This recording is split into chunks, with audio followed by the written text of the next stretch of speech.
एक ऐसी कहानी जो सभी के दिल को झकझोर दी। एक ग्रेड के ऑफिसर, उम्र लगभग 60 वर्ष, जिनका नाम विजय कुमार होता है। कुछ समय पहले उनकी पत्नी की मृत्यु हो गई थी। उसके बाद उनकी ज़िंदगी में एक लगभग 21 से 22 वर्ष की खूबसूरत लड़की उनकी ज़िंदगी में आती है, जिसे वह अपना दिल दे देते हैं, जिसके बिना वो एक पल भी नहीं रह पाते।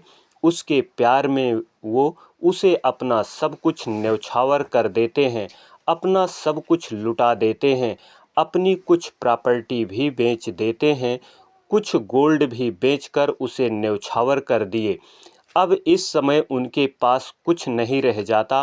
अब वो सिर्फ खाली हाथ ही रह जाते हैं। वह लड़की सिर्फ विजय कुमार को लूट रही थी। इनका जब सब कुछ लूट रहा था तो इन्हें पता नहीं कि यह लड़की मुझे लूट रही है। लेकिन जब विजय कुमार जब तक यह सब कुछ समझते, तब तक बहुत देर हो चुकी थी। उनका सब कुछ लुट चुका था। आइए जानते हैं इस पूरी कहानी को इस वीडियो के माध्यम से। वीडियो को अंत तक ज़रूर देखें, लेकिन वीडियो में आगे बढ़ने से पहले वीडियो को लाइक करें, शेयर करें। चैनल पर पहली बार हैं तो चैनल को सब्सक्राइब ज़रूर करें, जिससे हमारा हौसला बढ़ता रहे। दोस्तों, यह कहानी उत्तराखंड की, उम्र लगभग 60 वर्ष, जिनका नाम विजय कुमार होता है और ये एक ग्रेड ए के ऑफिसर होते हैं, जो उत्तर प्रदेश के वाराणसी ज़िले में रहा करते थे, जो रिटायरमेंट होने वाले ही थे। रिटायरमेंट होने के बाद ये अपने घर उत्तराखंड में शिफ्ट हो जाते हैं, वहीं पर रहने लगते हैं। इनका परिवार में इनका एक बेटा और एक बहू थी। इनकी पत्नी की मृत्यु 5 साल पहले हो चुकी थी। इनके रिटायरमेंट होने के बाद इनका बेटा और बहू आते हैं। बेटा कहता है, पिताजी अब आप रिटायर हो गए हैं, अब आप चलिए हमारे साथ मुंबई में रहिए। तो विजय कुमार कहते हैं, नहीं बेटा, अब मैं अपनी आगे की ज़िंदगी यहीं पर रहूँगा, मुझे कोई दिक्कत नहीं होगी, मैं अपना अच्छे से ख्याल रख लूँगा। मेरे यहाँ पर सभी रिश्तेदार, मेरे दोस्त और मुझे मेरे जान पहचान के लोग यहीं पर रहते हैं, मैं यहीं पर रहूँगा बेटा। तो बेटे के लाख कहने पर, लाख समझाने पर भी अपने बेटे के साथ नहीं जाते हैं। वो वहीं उत्तराखंड में ही रहने का फैसला करते हैं। फिर उनके बेटे और बहू दोनों मुंबई चले जाते हैं। रिटायरमेंट होने के बाद विजय कुमार का एक रूटीन बन गया था कि सुबह जल्दी उठना, उठने के बाद मॉर्निंग वॉक जाना, गार्डन और पार्क में टहलना। मॉर्निंग वॉक जब जाते तो कोई ना कोई मिल जाता, जिससे थोड़ा बहुत बातचीत हो जाती। वहाँ से आने के बाद नाश्ता करते। खाना बनाने के लिए एक मेड रखा था, जो उनके लिए खाना बनाती थी। पूरा दिन उनका ऐसे ही गुजर जाता। इस अपने अकेलेपन को दूर करने के लिए विजय कुमार ने एक खूबसूरत सा, एक अच्छा सा स्मार्टफोन खरीदा और वो सोशल मीडिया पर एक्टिव रहने लगे। और एक प्रोफाइल उन्होंने देखी, जो एक लगभग 21 से 22 वर्ष खूबसूरत लड़की की थी। उन्होंने कुछ दिन के बाद उसके कमेंट को एक्सेप्ट कर लिया, उसके चैट को एक्सेप्ट कर लिया और कुछ दिन के बाद वो भी एक मैसेज करती है और इनसे चैट पर बात करने लगती है। विजय कुमार भी बात करने लगते हैं। दोनों काफ़ी देर तक, कई घंटों तक बातचीत करते रहते हैं। तो उसने अपना नाम सोनम बताया। उसने कहा कि मेरी माता की मृत्यु मेरे बचपन में ही हो गई थी और मेरे पिताजी की मृत्यु अभी 2 साल पहले हुई है। मेरा घर उत्तराखंड में ही है और मैं इंडिया की ही हूँ। और जब मेरे पिताजी की मृत्यु हुई तो मेरे अंकल जर्मनी में रहते थे और 2 साल पहले मेरे अंकल ने मुझे जर्मनी बुला लिया। तो पूरी बातें यानी अपनी हर बात विजय कुमार ने भी सोनम को बताया। फिर ऐसे दोनों में काफ़ी बातचीत होती थी। दोनों जब तक एक दूसरे से बातचीत नहीं करते तो दोनों बेचैन रहते थे, बिल्कुल रह नहीं पाते थे। अगर एक भी दिन बात ना हो विजय कुमार तो बिल्कुल वो बेचैन रहते थे, उनका कहीं भी कोई भी मन नहीं लगता था। एक दिन सोनम ने विजय कुमार से बताया कि मुझे एक ज़रूरी काम से इंडिया आना है। इस बात को सुनकर विजय कुमार के कोई खुशी का ठिकाना ही नहीं था। वो बहुत खुश हो जाते हैं और वो फिर सोनम से कहते हैं, जब इंडिया आना तो मुझसे ज़रूर मिलना। तो सोनम कहती है कि मैं इंडिया आऊं और आपसे ना मिलूं, ऐसा हो ही नहीं सकता। अब आपके सिवाय मेरा इंडिया में कोई नहीं है, मैं आऊँगी तो आपसे ज़रूर मिलेंगे। एक हफ्ते के बाद सोनम का टिकट बुक हो जाता है इंडिया आने के लिए। वो इंडिया आती है, एयरपोर्ट पर पहुंचती है।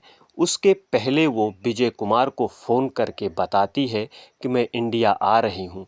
फिर वो जब विजय कुमार एयरपोर्ट पर जाते हैं उसे रिसीव करने के लिए, उसे लेने के लिए, जब वो एयरपोर्ट से बाहर निकलती है तो विजय कुमार उसे देखकर खुशी से एकदम उछल पड़ते हैं और बहुत खुश हो जाते हैं। सोनम थोड़ा से आगे बढ़ती है, विजय कुमार के पास आती है और वो गले मिल जाती है। दोनों गले मिलते हैं, फिर दोनों बहुत खुश रहते हैं। विजय कुमार सोनम को अपने साथ लेकर के अपने घर पर आते हैं। अपने घर पर वो काफ़ी लंबी बातचीत करते हैं, दोनों एक साथ रहते हैं। दोनों बिल्कुल बहुत ही ज़्यादा खुश थे। रात में साथ में ही खाना खाते हैं।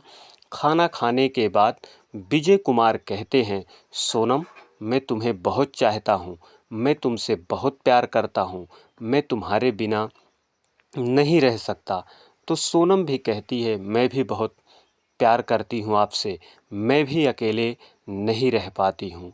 लेकिन जो विजय कुमार होते हैं फिर उससे कहते हैं, सोनम मैं अब अपने दिल की बात नहीं रोक पा रहा हूँ, मैं आपसे कुछ कहना चाहता हूँ।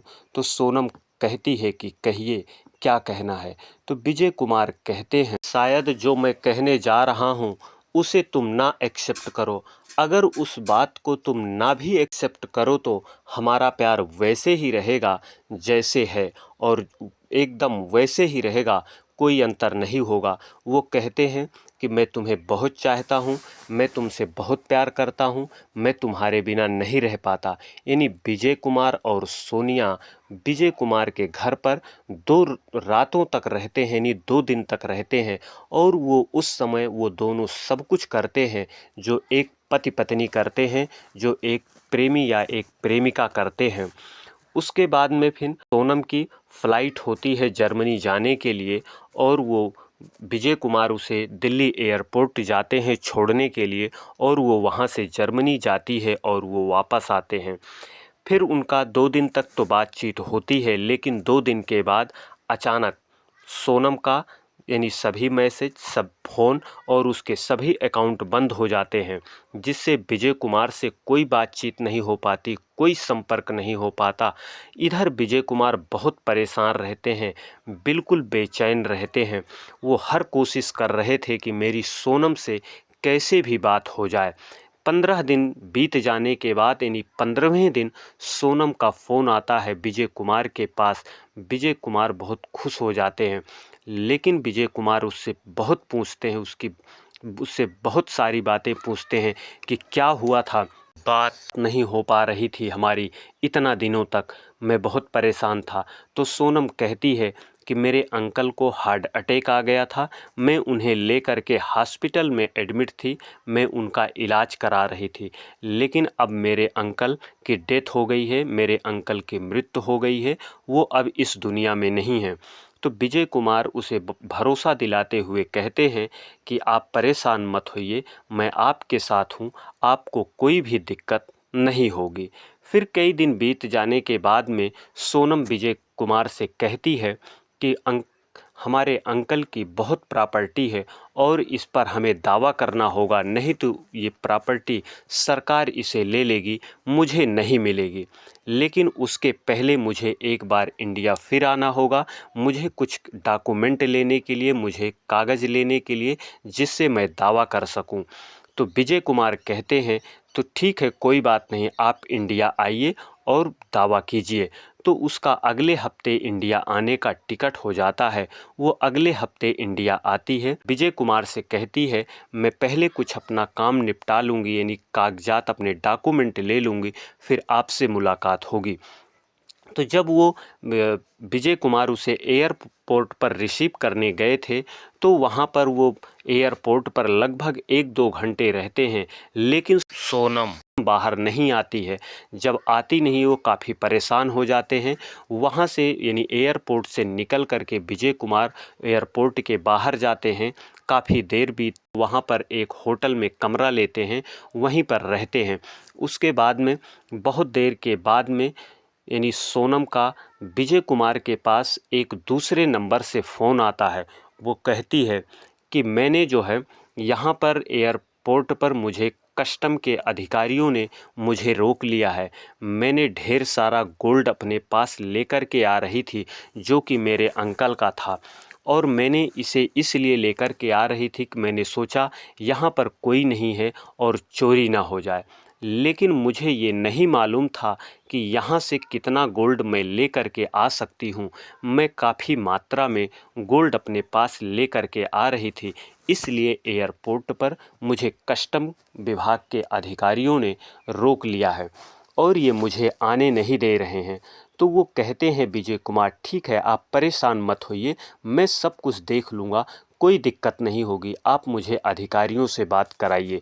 तो सोनम कस्टम विभाग के एक अधिकारी से बात कराती है और वो कहता है कि ये जो है अपने पास बहुत सारा गोल्ड लेकर के आ रही थी, मैं इन्हें छोड़ नहीं सकता, मैं इन्हें रिलीज नहीं कर सकता। तो इधर जो विजय कुमार होते हैं, ये कहते हैं कि उसके लिए मुझे फ़ाइन कितना देना पड़ेगा, बताइए, मैं फ़ाइन दूंगा और उन्हें आप रिलीज कर दीजिए। तो कस्टम विभाग के अधिकारी कहते हैं कि ठीक है, आप 10 मिनट बाद फ़ोन कीजिए, मैं आपको बताता हूँ। फिर 10 से 15 मिनट के बाद फिर बातचीत होती है दोनों की फ़ोन पर। पूछते हैं कि, तो वो बताता है कि इसके लिए आपको 60 लाख रुपए देने पड़ेंगे, तब मैं इन्हें रिलीज कर पाऊँगा। तो ये तुरंत ही कहते हैं विजय कुमार, ठीक है, मैं आधे घंटे में 60 लाख रुपए आपको भेज रहा हूँ। तो ये सोनिया के पास आधे घंटे में ही 60 लाख रुपए ट्रांसफ़र कर देते हैं। और जब ट्रांसफ़र कर देते हैं तो फिर भी सोनिया बाहर नहीं आती है, काफ़ी देर तक इंतज़ार करते हैं। फिर सोनिया का विजय कुमार के पास फिर एक फ़ोन आता है। वो कहती है, मैंने इन्हें तो 60 लाख रुपए दे दिए हैं, लेकिन कस्टम के अधिकारियों को मुझ पर शक होने लगा है।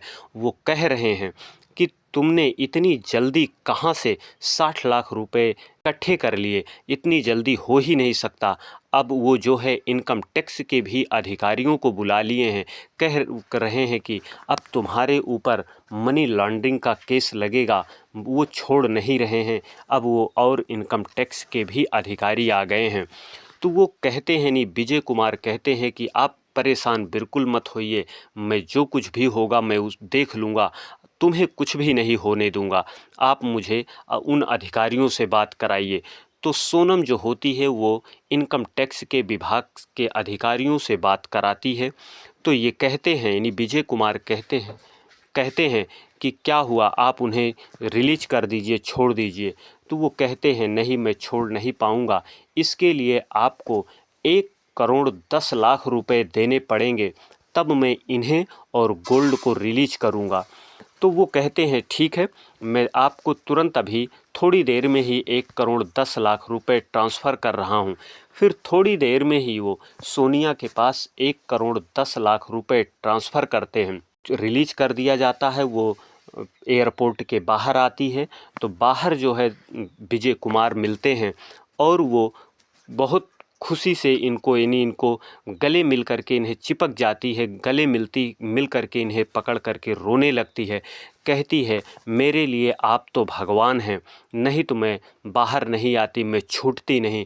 इधर कहते हैं विजय कुमार कहते हैं, आप परेशान मत होइए, मैं कुछ भी तुम्हें नहीं होने दूंगा, कितना भी कुछ भी लगे मैं तुम्हें कुछ भी नहीं होने दूंगा। तो इधर जो उसके बाद उसको फिर वो ले करके अपने घर आते हैं। वो फिर वहाँ पे वो अपना केस करती है, नहीं उसको जो जो भी डॉक्यूमेंट लेती है फिर उसको अपनी प्रॉपर्टी के लिए दावा करती है। फिर उसके बाद में वो चली जाती है, यानी जर्मनी चली जाती है। उसे फिर ये विजय कुमार जो है एयरपोर्ट पर छोड़ करके आते हैं। वो जैसे जब जर्मनी जाती है तो फिर उसके बाद कुछ दिन के बाद फिर यानी सोनम का विजय कुमार के पास फिर एक कॉल आती है। वो रोने लगती है, फ़ोन पर बहुत रोती है। तो विजय कुमार कहते हैं, अब क्या हुआ, अब क्या दिक्कत है, बताओ क्यों रो रही हो, क्या दिक्कत है, अभी तो मैं हूँ, तुम्हें कुछ भी नहीं होने दूंगा।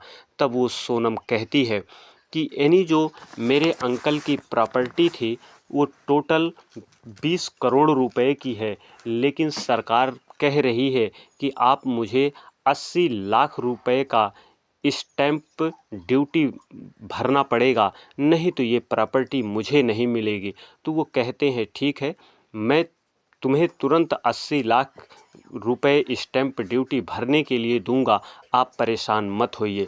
इनके पास यानी विजय कुमार के पास कोई भी कुछ भी पैसे नहीं थे, लेकिन इन्होंने कुछ अपनी प्रॉपर्टी बेच करके, एक अपना घर बेच करके, और जो थोड़ा बहुत इनके पास बचा हुआ पैसा था वो भी, और कुछ अपने गोल्ड बेच करके फिर भी इनको जो है 65 लाख रुपए ही इनके पास इकट्ठा हो पाते हैं, पूरे 80 लाख रुपए नहीं हो पाते हैं। फिर ये अपने बेटे के पास फ़ोन करते हैं मुंबई, कहते हैं, बेटा मुझे 15 लाख रुपए चाहिए। इनका बेटा कहता है कि क्या हुआ पापा, आपको क्या ज़रूरत ऐसी आ गई जो आपको 15 लाख रुपए की ज़रूरत है, बताइए ना। तो ये गुस्से में कहते हैं कि ज़्यादा बात मत करो मुझसे, मुझे 15 लाख रुपए चाहिए और मुझे पैसे ट्रांसफ़र करो।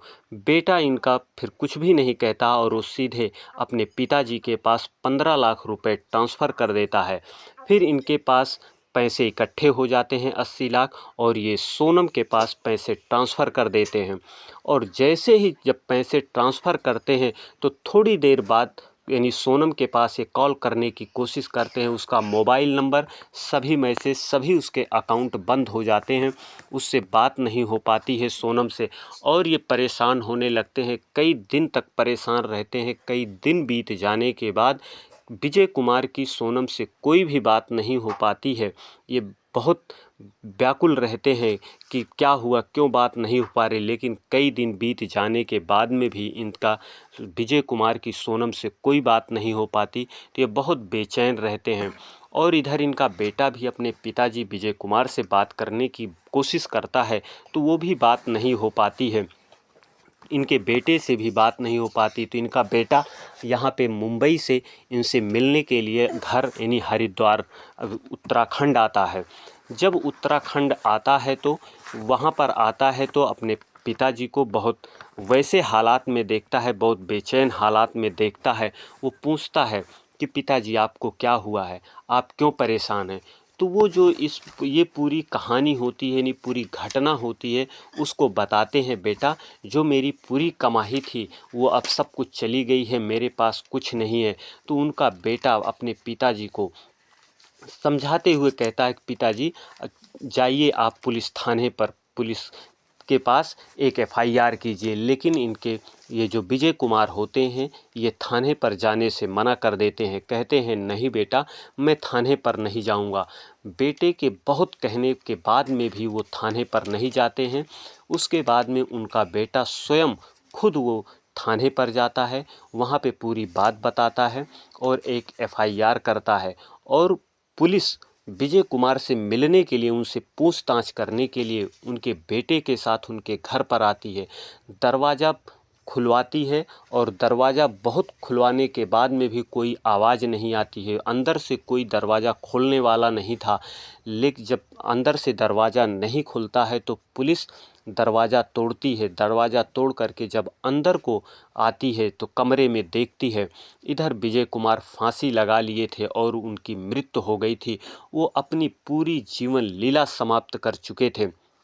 लेकिन उस कमरे में एक सुसाइड नोट्स मिला था, जिस नोट्स में सुसाइड नोट्स में मिला था कि मेरी मृत्यु का जिम्मेदार मैं स्वयं हूँ, इसका कोई किसी का कोई दोष नहीं है, इस पूरी घटना का जिम्मेदार मैं हूँ। अगर मेरा बेटा सोनम के खिलाफ एफआईआर भी करता है तो मेरी प्रशासन से, शासन से और पुलिस से मेरी बहुत निवेदन है कि सोनम को कुछ ना कहें, उन्हें कोई उनके नाम कोई भी एफआईआर ना लिखें। उन्हें मैं बहुत प्यार करता हूँ, प्यार करता था और आज भी करता हूँ। मेरा बेटा भले ही एफआईआर सोनम के नाम करे और वो पकड़ी भी जाए, लेकिन मेरी प्रशासन से निवेदन है कि उस सोनम को कुछ भी ना कहें। सुसाइड नोट्स में लिखा था, इसको सभी लोग यानी पढ़ने के बाद, सुनने के बाद जो भी वहाँ पे था वो बहुत आश्चर्यचकित हो जाते हैं कि एक व्यक्ति कैसे अपनी पूरी ज़िंदगी की कमाई किसी के ऊपर, किसी के भरोसे में आकर के, किसी के विश्वास में आकर के कैसे अपना सब कुछ न्यौछावर कर दिया। दोस्तों, यह कहानी कैसी लगी आप हमें कमेंट बॉक्स में ज़रूर बताएं। कहानी के माध्यम से हमारा उद्देश्य किसी को आहत करना नहीं, किसी को परेशान करना नहीं, हमारा उद्देश्य आपको जागरूक करना, सचेत करना है। वीडियो को लाइक करें, शेयर करें। प्लीज़ चैनल पर पहली बार हैं तो चैनल को सब्सक्राइब ज़रूर करें। इसी तरह की कहानियों के साथ फिर मिलते हैं अगली वीडियो में। तब तक के लिए धन्यवाद।